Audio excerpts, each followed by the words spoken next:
नमस्कार दोस्तों आप सभी व्यूवर्स को स्वतंत्रता दिवस की बहुत बहुत शुभकामनाएं। Happy 79th independence day to all of you.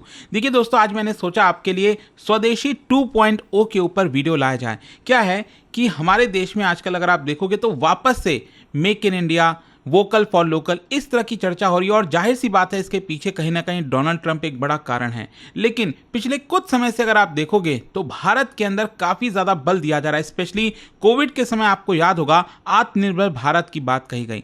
तो स्वदेशी की जब हम बात करते हैं, आई एम श्योर कि आप सबको 1905 का वक्त याद आता होगा, जो आपने पढ़ा होगा कि किस तरह से हमने बॉयकॉट का जो पूरा मूवमेंट है वो चलाया था। तो अब यहां पर चीजें काफी डिफरेंट है। मतलब अगर आप पूरा जर्नी देखोगे आजादी के बाद से, 1947 के बाद से हमने कई तरह से पॉलिसीज को अडेप्ट करने की कोशिश की, जो मैं आपको वीडियो में बताऊंगा। लेकिन अभी ये जो स्वदेशी 2.0 की बात हो रही है ये काफी डिफरेंट है। इसको थोड़ा सा हम डिटेल में जानेंगे और आपको काफी कुछ जानने को मिलने वाला है। चलिए शुरुआत करते हैं। लेकिन उससे पहले आप सबको बता दूं, इस साल की सबसे बड़ी सेल स्टडी IQ पर, अगर आप यूपीएससी का कोर्स लेना चाहते हो जिसमें आपको मैक्सिमम डिस्काउंट, इतना बड़ा ऑफर आपको फिर कभी नहीं मिलने वाला। आज रात 12 बजे तक आपके पास समय है।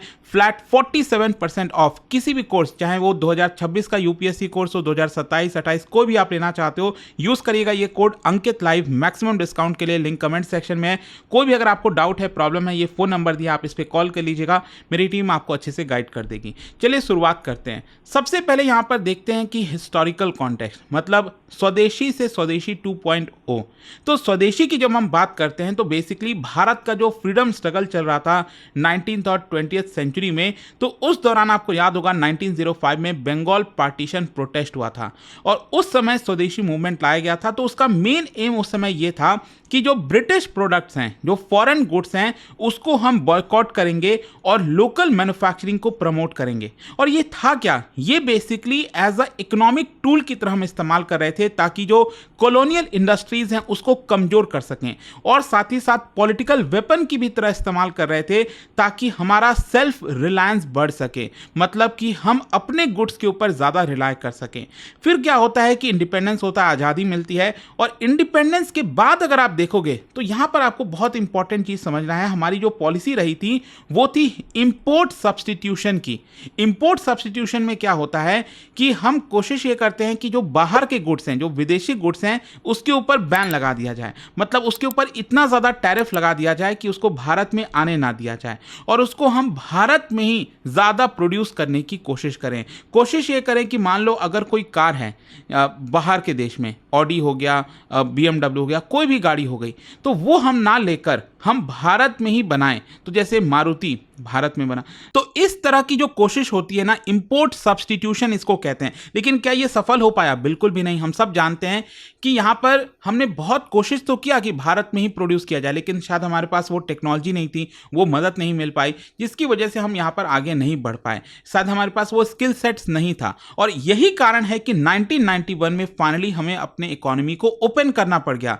जो हम LPG रिफॉर्म्स की बात करते हैं, तो LPG रिफॉर्म्स में क्या हुआ था, हमने अपने इकोनॉमी को तो ओपन कर दिया, लेकिन हमने क्या किया, अपने देश को एज अ मार्केट के तौर पर प्रेजेंट किया कि हम एक मार्केट है, हम फॉरेन के गुड्स कंज्यूम करेंगे। हमने शायद इसके ऊपर बल नहीं दिया कि यहां पर जो मैन्युफैक्चरिंग है भारत के अंदर ज्यादा करने की कोशिश की जाए। मतलब मार्केट ओपन करना गलत नहीं था, अच्छी बात है, लेकिन साथ ही साथ भारत के अंदर मैन्युफैक्चरिंग पर ज्यादा बल दिया जाए, वो शायद हम फोकस नहीं कर पाए। और कहीं ना कहीं इन्हीं सारी चीजों को देखते हुए ये जो स्वदेशी 2.0 है ये थोड़ा सा डिफरेंट है। डिफरेंट इस वजह से है कि यहां पर हम अपने आप को कट ऑफ नहीं कर रहे हैं। जैसे आजादी के बाद हमने क्या किया था, कट ऑफ करने की कोशिश की, इंपोर्ट सब्स्टिट्यूशन की तरफ पूरी तरह चले गए, तो वो हम यहां पर नहीं कर रहे हैं। लेकिन हम दुनिया के साथ एंगेज कर रहे हैं from a position of production strength. मतलब हम दुनिया को फेस तो करेंगे, वहां से प्रोडक्ट भी लेंगे, लेकिन हम अपना प्रोडक्शन के मजबूती पर आगे बढ़ेंगे, ये हमारी कोशिश है। तो जब हम स्वदेशी 2.0 कहते हैं तो ये कॉन्सेप्ट जो है ना, it basically signifies significant shift in India's economic posture. मतलब हम प्राइमरी एज अ कंज्यूमर से शिफ्ट हो रहे हैं मैन्युफैक्चरिंग की तरफ, इनोवेटर की तरफ ग्लोबल स्टेज में। मतलब ये जो ट्रांजिशन है, it is from passive participation to rising leadership in global industrial ecosystem. कहने का मतलब ये हुआ कि पहले हम सिंपली कंज्यूम करते थे, कोई भी विदेशी गुड्स अगर हमें लेना है तो भारत एक मार्केट की तरह था। लेकिन अब हम मार्केट से शिफ्ट होकर क्या बन रहे हैं, मेकर की तरफ बन रहे हैं कि हम खुद जो है उन गुड्स को प्रोड्यूस भी करेंगे और दुनिया के लिए ओपन भी रहेंगे। तो ये रिफ्लेक्ट कर रहा है एक इवोल्यूशन फ्रॉम कॉलोनियल एरा स्वदेशी मूवमेंट, जहां पर गुड्स को, फॉरेन गुड्स को बॉयकॉट किया जा रहा था, वहां से शिफ्ट होकर हम मॉडर्न क्लेम कर रहे हैं कि regarding India's manufacturing and innovation capabilities. तो ये थोड़ा सा आपको ध्यान रखना है। तो यहां पर अगर आप देखो इंडिया एज अ प्रोड्यूसर, यहां पर जो हम स्वदेशी 2.0 की बात करेंगे, मॉडर्नाइज्ड वर्जन है इकोनॉमिक नेशनलिज्म का, जहां पर डोमेस्टिक मैन्युफैक्चरिंग कैपेसिटी को बल दिया जा रहा है, hitech, defence, consumer goods, infrastructure. फिर इसके साथ साथ हमारी जो डिपेंडेंसी है वो हम कम कर रहे हैं, कैसे, ग्लोबल सप्लाई चेन में पार्टिसिपेट करके। साथ ही साथ हम अपने एक जो स्ट्रैटेजिक ऑटोनॉमी है उसको भी मेंटेन कर रहे हैं। और इसके अलावा सिर्फ असेंबलिंग की बात नहीं है, मतलब क्या है कि भारत में अगर कुछ चीज़ होता भी था तो ज़्यादातर असेंबली जैसी चीज़ें देखने को मिलती थी, लेकिन असेंबली ना करके हम इनोवेशन और साथ ही साथ इंटेलेक्चुअल प्रॉपर्टी को भी अपना रहे हैं। और इसके अलावा वोकल फॉर लोकल जैसे कैंपेन जो है वो इस पूरे मूवमेंट को और ज़्यादा मास मूवमेंट की तरफ ले जाते हैं। खैर, इसके पीछे का आपको थोड़ा सा एक जियोपॉलिटिकल बैकड्रॉप भी देखना होगा, क्योंकि अभी रिसेंटली आप देखोगे तो काफ़ी कुछ चेंज हो रहा है पूरी दुनिया में, एक बहुत बड़ा रीअलाइनमेंट हो रहा है। यहाँ पर स्पेशली जो डोनाल्ड ट्रंप ने जिस तरह से टैरिफ लगाया और भारत के इकोनॉमी के ऊपर प्रहार करने की कोशिश की कि 50% हम टैरिफ लगा देंगे, कि पूरी दुनिया में सबसे ज़्यादा टैरिफ ब्राज़ील और या फिर भारत के ऊपर है। और ये क्यों हो रहा है? क्योंकि हम रशिया से ऑयल खरीद रहे हैं। मतलब क्या अब भारत अपने स्वतंत्रता से, मतलब खुद से क्या कोई डिसीजन नहीं ले सकता? क्या अब ट्रंप से पूछ के करना होगा? सो यहाँ पर भारत ने जल्दबाजी नहीं दिखाई, कोई हड़बड़ी में स्टेटमेंट नहीं दिया ट्रंप के खिलाफ, नहीं तो चीज़ें और शायद गड़बड़ा सकती थी। तो यहाँ पर हमने पेशेंस रखा। लेकिन अगर आप देखोगे जिस तरह के बयान आ रहे हैं, आप सब जानते हैं कि यहाँ पर अलास्का में मीटिंग है पुतिन और ट्रंप के बीच में, तो अमेरिका वार्निंग ये दे रहा है कि अगर ये मीटिंग फेल हो जाती है, अगर कोई इससे रिजल्ट नहीं निकलता है, तो भारत के ऊपर और सैंक्शंस लगा दिया जाएगा ना। Just imagine this. तो कहीं ना कहीं यहां पर स्वदेशी 2.0 की जरूरत है। और इसीलिए अगर आप देखिए तो कुछ दिन पहले ही यहां पर पीएम मोदी ने भी कहा था सेल ओनली स्वदेशी गुड्स, ये ट्रेडर्स को बोला था। अभी कल ही यहां पर जो प्रेसिडेंट मुर्मू जी हैं उनका यहां पर पूरा स्पीच आया, आपने देखा होगा, जो इंडिपेंडेंस डे ईव होता है उस समय वो स्पीच देती हैं। तो यहां पर भी उन्होंने कहा let us resolve to use Indian products. तो हर कहीं ना कहीं आपको जो है स्वदेशी के बारे में देखने को मिल रहा होगा। तो जब हम स्वदेशी 2.0 की बात करते हैं तो इसमें मेन ड्राइवर्स कौन से हैं? देखो, तीन चीजें हैं, एक है पॉलिसी इनिशिएटिव, दूसरा इकोनॉमिक पुश और तीसरा एक टेक्नोलॉजिकल कैपेबिलिटी। जब हम पॉलिसी इनिशिएटिव की बात करते हैं, 2014 में सरकार ने मैन्युफैक्चरिंग को बूस्ट करने के लिए यहां पर मेक इन इंडिया की पॉलिसी लेकर आए, इनिशिएटिव लेकर आए। फिर आत्मनिर्भर भारत, कोविड के समय जो है यहां पर हमें रियलाइज हुआ कि नहीं, हमें कई ऐसी इंपॉर्टेंट चीजें हैं वो खुद बनानी चाहिए, हम दूसरों पर डिपेंडेंट रहेंगे तो इमरजेंसी में हम कहां जाएंगे। फिर इसके साथ साथ सरकार पीएलआई स्कीम लेकर आई, प्रोडक्शन लिंक्ड इंसेंटिव स्कीम, कि ज़्यादा से ज़्यादा जो प्रोडक्शन है इलेक्ट्रॉनिक्स का, सोलर पैनल्स का, ईवी बैटरीज का, वो भारत में हो। और इसके साथ साथ डिफेंस इंडिजनाइजेशन, क्या है कि वॉर के समय हमें दूसरे देश के ऊपर निर्भर ना करना पड़े। तो सरकार ने काम किया कि जो चीज़ें हम मंगाते थे डिफेंस गुड्स वगैरह, उसके ऊपर थोड़ा सा बैन लगाने की कोशिश की कि यहाँ पर चलो देखो, डिफेंस का प्रोडक्ट तो भारत को चाहिए, आर्मी को चाहिए, एयरफोर्स को चाहिए, तो यहाँ पर अगर हम उसके ऊपर थोड़ा रोक लगाएंगे तो भारत में ही ये थोड़ा सा बनना स्टार्ट हो जाएगा। तो ये बहुत ही स्ट्रैटेजिक तरीके से किया जा रहा था। और इसके अलावा इकोनॉमिक पुश क्या है, जैसे एफडीआई इनफ्लोज अगर आप देखोगे भारत में आया है, $45 बिलियन 2015 में आया था, ये बढ़कर $81 बिलियन हो गया। India becoming an outward investor, देखो भारत में तो इन्वेस्टमेंट आ रहा है, लेकिन भारत की जो कंपनीज हैं वो भी बाहर विदेशों में जाकर चीजों को खरीद रही हैं, उनके एसेट्स को खरीद रहे हैं, वो भी मैं आपको आगे बताऊंगा। फिर यहां पर आप रिसेंटली सुन ही रहे हो कि रूपी ट्रेड सेटलमेंट की काफी चर्चा हो रही है कि डॉलर से डिपेंडेंसी कम किया जाए। इसके साथ साथ जो तीसरा है आपका टेक्नोलॉजिकल कैपेबिलिटी, इसरो आप देखिए यहां पर जिस तरह के स्पेस लॉन्चेस कर रहा है, अपने आप में काफी बड़ा लीप है। सेमीकंडक्टर हो गया, अभी रिसेंटली आपने देखा होगा 3 राज्यों के अंदर 4 और नए सेमीकंडक्टर ओपन करने का निर्णय लिया गया है। एआई स्टार्टअप हो गया, ड्रोन स्टार्टअप हो गया। इसके साथ साथ भारत जो है अफोर्डेबल इनोवेशन का लीडर बनना चाहता है, जैसे लो कॉस्ट में सैटेलाइट लॉन्च करना, फिनटेक प्लेटफॉर्म जैसे यूपीआई हो गया।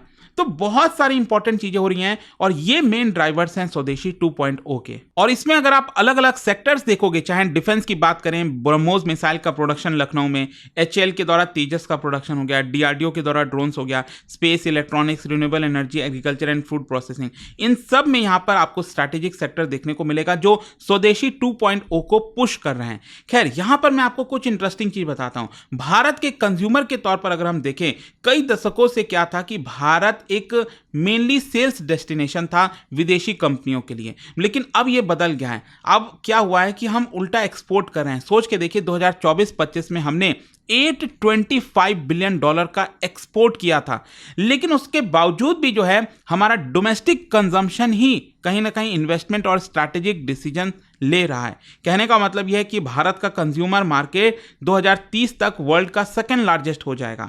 तो मैसेज यहां पर क्लियर है कि प्रोड्यूस फॉर इंडिया फर्स्ट, पहले आपको भारत के लिए प्रोड्यूस करना पड़ेगा। और जो ग्लोबल फॉर्म्स हैं वो अपने आप को एडजस्ट कर रही हैं, भारत एडजस्ट नहीं कर रहा है, पहले भारत को एडजस्ट करना पड़ता था। आज के डेट में भारत जो है ड्राइवर सीट पर बैठा हुआ है। हम इन्वेस्टमेंट, स्ट्रैटेजी और प्रोडक्शन का डिसीजन ले रहे हैं और ग्लोबल फॉर्म्स को भारत के हिसाब से चलना पड़ रहा है। इसके साथ साथ जो मैं आपको बता रहा था ना कि ऐसा नहीं है कि बाहर से ही इन्वेस्टमेंट आ रहा है, भारत की कई कंपनीज जो हैं वो ग्लोबल जा रही हैं, ग्लोबली यहां पर बिजनेसेस एक्वायर कर रही हैं। आप देख सकते हो, इसका 3 मेन कारण बताया जा रहा है व्हाई इंडिया, मतलब कि एक तो देखो, पहले मैं आपको बता दूं आउटवर्ड इन्वेस्टर्स क्या क्या हो रहा है।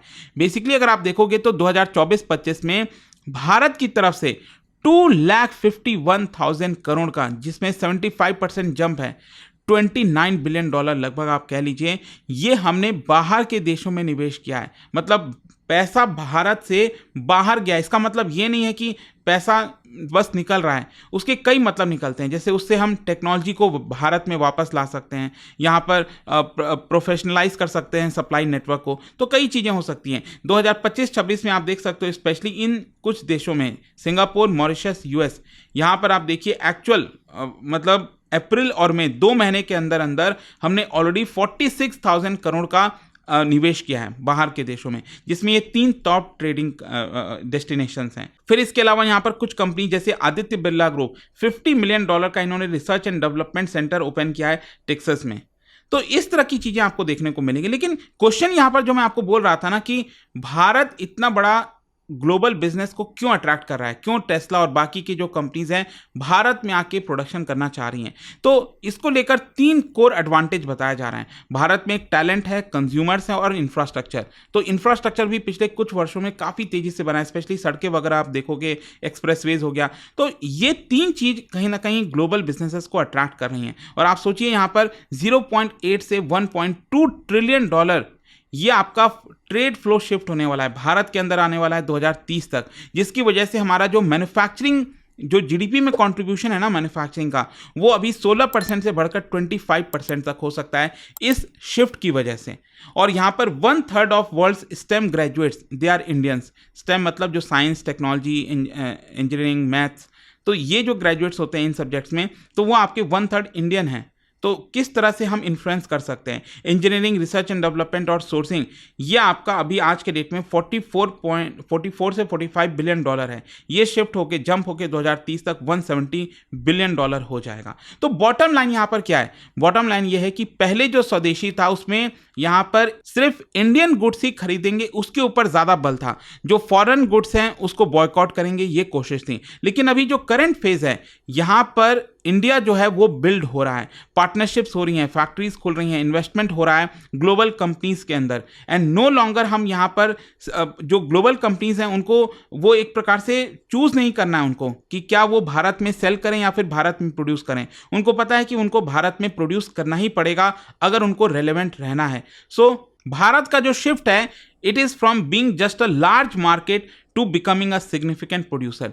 तो आई होप आप समझ पा रहे होगे, कुछ चैलेंजेस भी हैं नो डाउट, उसके ऊपर फोकस करना है। मैन्युफैक्चरिंग का जो शेयर जीडीपी में अभी भी 16% है, इसको बढ़ाकर 25% तक ले जाना है। अभी भी कुछ सेक्टर्स के अंदर हम इंपोर्टेड कंपोनेंट्स के ऊपर रिलाई करते हैं, उसको थोड़ा सा कम करना है। स्किल और इंफ्रास्ट्रक्चर गैप्स है, उसके ऊपर फोकस करना है। बट ओवरऑल आई होप आप समझ रहे होगे कि why India is no longer just a market but it's a maker. और जाने से पहले आप सबके लिए बहुत ही इंटरेस्टिंग इकोनॉमी का क्वेश्चन है, क्या बता सकते हो यहाँ पर, which of the following can lead to an appreciation of Indian rupee. ये 3 स्टेटमेंट दिया, आपको बताना है कौन सा करेक्ट है, और इसका राइट आंसर आप सब जानते हैं, मेरे इंस्टाग्राम पर तो मिलेगा ही, वहां पर अगर आप नहीं हो कोई बात नहीं, टेलीग्राम से ले सकते हैं इसका सही उत्तर। और दोस्तों जैसा मैंने आपको बताया, अगर आप यूपीएससी की तैयारी कर रहे हैं, डोंट मिस दिस चांस, क्योंकि यहां से प्राइसेस काफी बढ़ जाएंगे। इंडिपेंडेंस डे पर ही एक ऐसा मौका आता है जहां पर आपको मैक्सिमम सबसे बड़ा डिस्काउंट मिलता है, फ्लैट 47% मिल रहा है। लिंक कमेंट सेक्शन में यूज करिए ये कोड अंकित लाइव मैक्सिमम डिस्काउंट के लिए, और ये फोन नंबर दिया, आप इस पे चाहे तो कॉल कर सकते हैं, यहां पर अच्छे तरीके से प्रॉपर तरीके से आपको गाइड कर दिया जाएगा। दोस्तों स्टडी आईक्यू की इंडिपेंडेंस डे सेल लाइव हो चुकी है, और इस बार तैयारी का गेम पूरा बदल चुका है, क्योंकि इस बार खास बात यह है कि यूपीएससी के सारे कोर्सेज पर लोएस्ट डिस्काउंट एवर एक्टिव है। एडमिशन सिर्फ 15 अगस्त तक ओपन है ऑन ऑल डिस्काउंट्स। यह चांस चला गया तो रिग्रेट गारंटीड है। अभी स्टडी आईक्यू ऐप या वेबसाइट पर जाइए, टाइप कीजिए P2I फाउंडेशन प्रतिज्ञा बैच, यूज कीजिए code Ankit live ANKITLIVE for the lowest price. अभी भी कोई डाउट हो तो मेरी पर्सनल टीम को कांटेक्ट कर सकते हैं 092400239293। यह सिर्फ एक कोर्स नहीं, यह है IAS बनने की प्रतिज्ञा, और मैं हूं आपका मेंटर इस सफर में आपके साथ। आज की मेहनत कल के आजाद भारत बनाएगी। स्टडी आईक्यू के टॉप एजुकेटर्स के साथ लिखिए कल के भारत की कहानी।